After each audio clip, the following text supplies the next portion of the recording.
Welcome back to the channel, guys. People think making boxes is complicated. It's not. It's incredibly simple.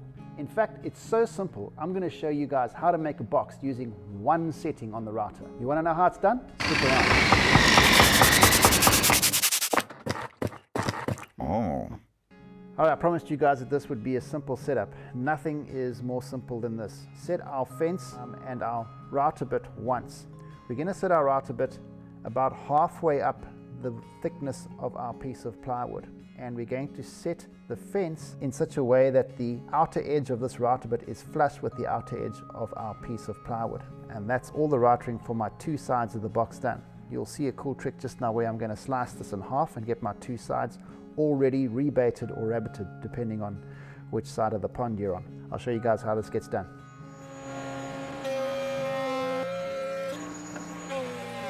One of the ways to check the fit here is to take your other piece of plywood and put it right into the rabbet to see that it sits flush to this edge over here like that.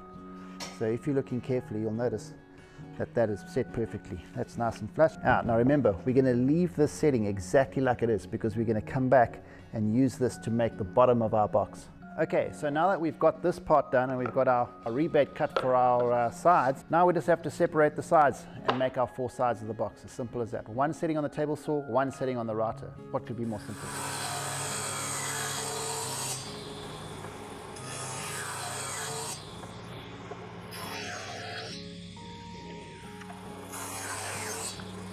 We have our four sides of our box. So those two pieces are going to be opposing sides. These two pieces are going to fit into those opposing sides, into the rebates or rabbets.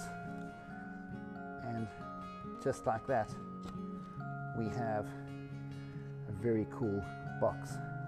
All that's left to do now is glue this up. But before we do that, we're going to cut our base. How do we make sure what size our base is? Well, again, couldn't be more simple. Now we just measure the size of this box there like that.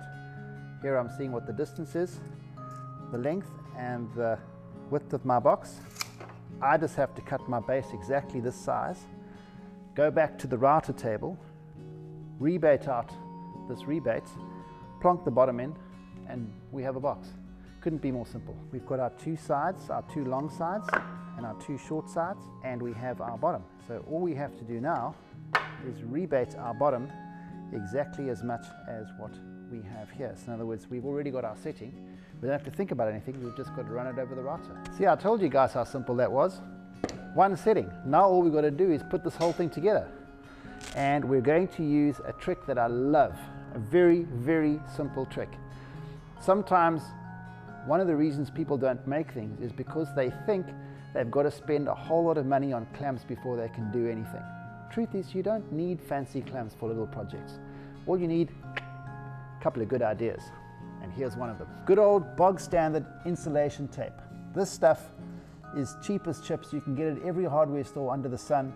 It is an incredible clamp, and I'll show you how well it works. Right, so back we are with our glue. We're going to use Gorilla Glue again, only because I think it's a great glue. All we have to do is add glue to our rebated sections or our rabbets. Okay, and we're just going to spread our glue so that we've got a decent amount of glue in every joint.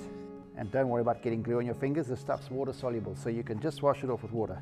Besides, I like to let it get hard and peel it off. It's fun.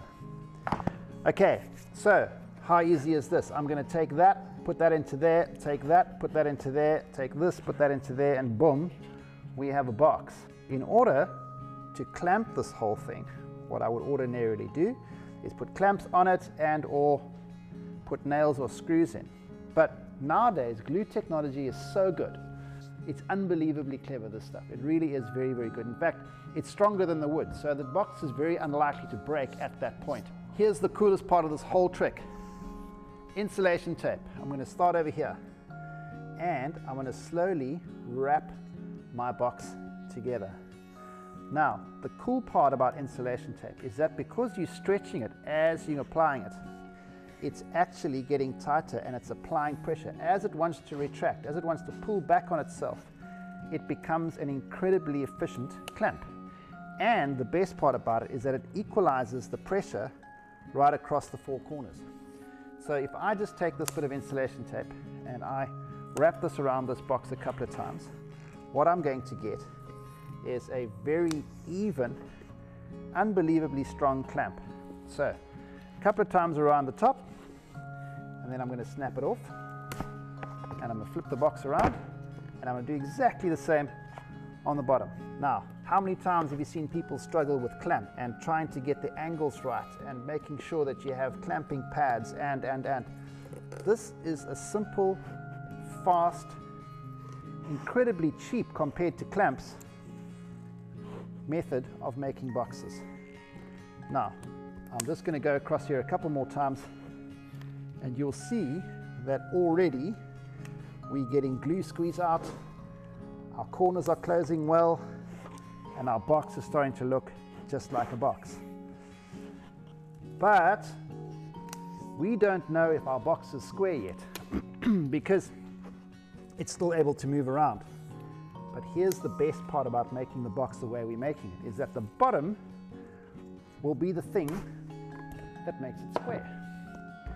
So check this out. Right, so there's my box, neatly taped up, nice and tight, and I can actually put more pressure on that if I wanted to. I could put more tape on, but right now that's perfect. What I'm going to do now is use my bottom to square up the box. So guess what? Here it is. Pop the glue onto that, go all the way around, give myself a decent amount of glue, all the way around this edge, spread it with my finger, and you really should use your finger to spread glue. It's much more fun than using a brush. Okay, now here's the cool part, watch this. Straight over into the base goes my box. So just have to get it to go in, and there you go. I have a box. Now I can take my tape if I want to, and I can tape this in another direction. In other words, I can go across here if I like. So I can go here and there and just wind around here just to tape my bottom of my box on. But what I have within just a few minutes is a very simple one setting box that is perfect for gift boxes, for storage in drawers, in cupboards, to store shoes, to store tools, to store anything that you want to store.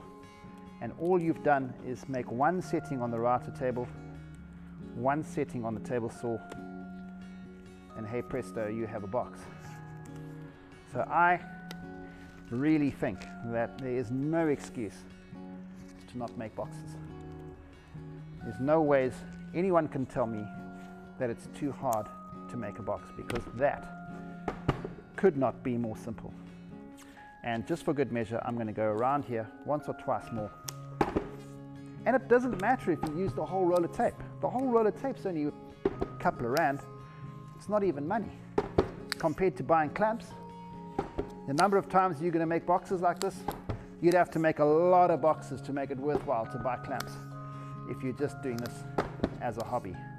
So there I'm going to end over there.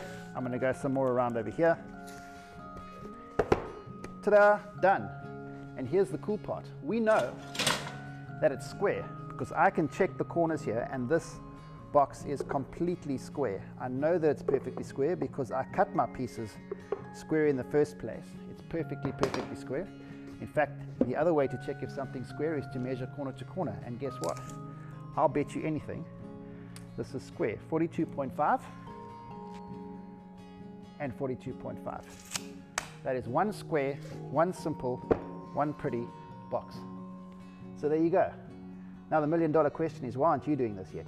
Okay, so there you have it. We have a box. I mean, how simple was that? That only took a couple of minutes. I mean, we waited for the glue to dry. We took the tape off. I even took some time and drilled some holes in the end here just so that you got a nice finger grip or a handle. And we put a small chamfer on the inside of the hole using a router bit. So at the end of the day, there is no excuse. You can't tell me there's no ways you can make a box. It's not possible. You can do it. All you got to do is get out there, grab some good ply, ask about the best stuff for your job, go and see the guys at Universal, get some stuff, get in the garage and make a box. Make something, just get out there and play. You won't believe how rewarding it is. So, until next time, we'll see you guys. There's links to all the tools we use down in the description below. If you have any questions, drop them in the comment section, we'll get back to you. Give us a thumbs up if you liked the video, and of course, come back next time. See you. Oh. Uh-oh.